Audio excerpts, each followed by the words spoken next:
Hello friends, good morning. Welcome to my new blog.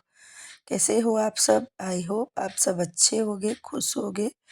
और मैं भी बहुत अच्छी हूँ। और देखिए, अभी सुबह का 8 या साढ़े 8 ही हो रहा होगा, तो मैं लगी थी सबसे पहले बाथरूम का ये जो सामने का शीशा है इसको साफ़ किया। और उसके बाद मुझे ड्रेसिंग टेबल को भी सही से साफ़ करना था।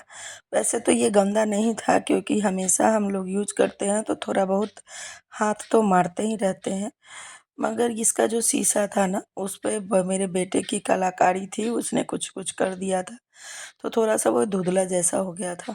और वहाँ का भी जो सिंक का शीशा है ना, उस पे भी वो पानी वगैरह हाथ से छिड़क देता है।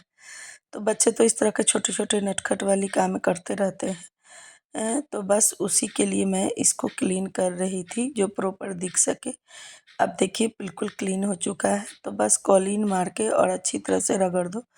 तो एक तौलिया ले लिया था और उसी से मैं रगड़ देती हूँ, तो मेरा शीशा जो है बिल्कुल चमचमा जाता है। और कॉलीन का छींटा मारते मारते अच्छी तरह से सारा रगड़ दिया, तो इस लगे हाथ मेरा ड्रेसिंग टेबल भी बिल्कुल साफ़ हो गया। तो उसके बाद बारी थी मेरी ये बेसिन की। ये मुझे पर डे धोना पड़ता है, ताकि ये हमेशा नए की तरह चमचमाता रहे। तो पहले मैं हार्पिक से इसका जो पूरा नीचे का है उसमें लगाकर छोड़ दी हूँ कि 10 मिनट बाद अगर धो ना तो वो बिल्कुल साफ़ हो जाता है। और उसके बाद ये जो स्टील का है ना, उसके लिए इसके पापा एक स्टील का साफ़ करने वाला पाउडर लाए हैं। क्या नाम है वो मुझे अभी नहीं पता, मैं इनसे पूछ के आप लोग अगर इंटरेस्टेड होगे और कमेंट करोगे तो बता दूंगी। और इसमें ना, मतलब इससे साफ़ करो ना तो जो भी नल वगैरह होता है बिल्कुल नए की तरह चमचमा जाता है। और ये हाथ में, आपको हाथ से भी साफ़ करो तो कोई नुकसान नहीं होता। बस इसका है कि अच्छे से लगाकर और उसके बाद थोड़ी देर तक अच्छे से मल दो तो बिल्कुल नए की तरह चमचमा जाएगा। तो एक बार में अगर आपके स्टील के किसी भी चीज़ में, चाहे वो नल हो या पाइप हो या फिर आपको जो सीढ़ी का रेलिंग होता है ना वो, मतलब कुछ भी जो भी स्टील का हो, उसमें आप लेके थोड़ा सा इसे सूखा सूखा मल दो। और उसके बाद एक बार थोड़ा सा गीला से इसको ब्रश मार दो, तो ये बिल्कुल भी चमचमा जाता है। और उसके बाद सिर्फ पानी से धो दो। और धोने के बाद बस एक तौलिए से अच्छी तरह से पोंछ देंगे तो ये बिल्कुल भी नए जैसा हो जाएगा। मेरा बहुत गंदा हो गया था, देखिए इस पे दाग था वो भी ख़त्म हो गया। और ये नीचे वाला भी बिल्कुल साफ़ हो गया, एकदम चमचमा रहा है ना, नए की तरह कितना शाइनिंग दे रहा है।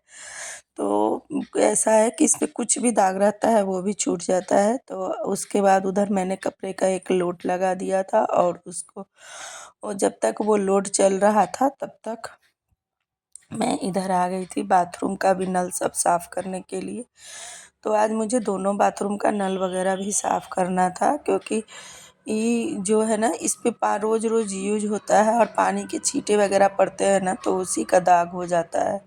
और वो बहुत ही भद्दा सा लगता है, और लगता है कि पता नहीं कितने ज़माने से गंदा पड़ा है।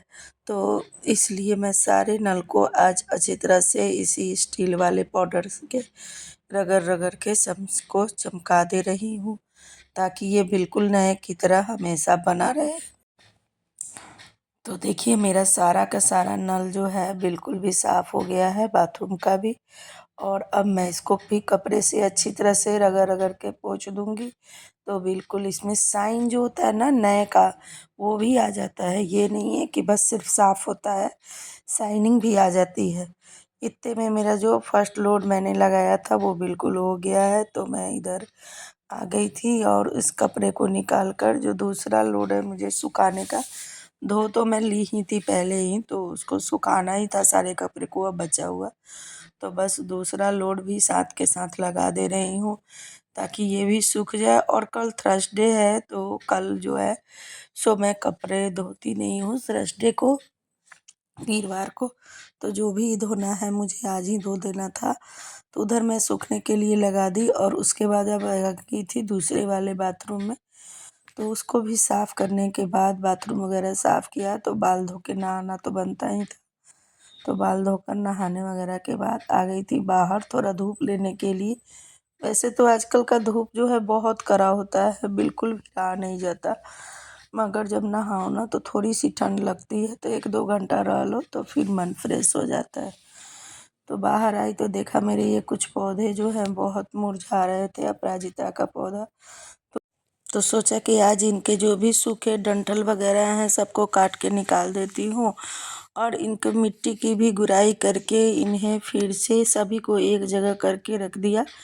तो अपराजिता का पौधा जो है ना, इसी समय में उसको आप छांट सकते हैं, कर सकते हैं, तो मैं इसी समय में कर दी हूँ ताकि इसके बाद इसको पानी वगैरह पड़ेगा तो फिर से अच्छे से फूल आना शुरू हो जाएगा। तो बस उसके बाद मैं आ गई थी अंदर, क्योंकि उस वक्त मेरा बेटा आ गया था और आज मुझे कृति की फरमाइश पर बनाना था कुछ और। तो जब तक वो आके बर्तन वगैरह क्लियर कर रही थी, ज़्यादा बर्तन तो नहीं था, मैंने सुबह में ही नहाने से पहले किचन क्लीन किया था तो धो लिया था। तो अभी सिर्फ लंच बॉक्स वगैरह धोना था और ये सुबह के बर्तन थे जो मैं दोपहर में धोई थी खाना खाने के बाद, वो थे। तो उन सभी को अब मैं कर रही हूँ क्लीन, क्योंकि मुझे चाहिए सेल्फ खाली। आज मुझे बनाना है बेटी की फरमाइश पर सूजी का पिरिकिया। तो सबसे पहले मैंने अपने पौधों को जो गुड़ाई किया है उसको लिए, प्याज का छिलका जो है वो पानी में डालकर इधर साइड में रख दी हूँ, ताकि वो सुबह तक उसका जो रस निकल जाएगा तो वो पौधा हो जाएगा। और सूजी मैंने कल ही भूज कर रख लिया था, तो सूजी और पीसी हुई चीनी दोनों मिलाकर मैं इसमें अच्छी तरह से मिक्स कर दूंगी और अब बनाऊंगी पिरिकिया। आज का ब्लॉग यहीं तक का था। अगर अच्छा लगा हो तो लाइक कीजिएगा, सब्सक्राइब कीजिएगा, शेयर कीजिएगा। मिलते हैं नेक्स्ट ब्लॉग में, तब तक के लिए बाय।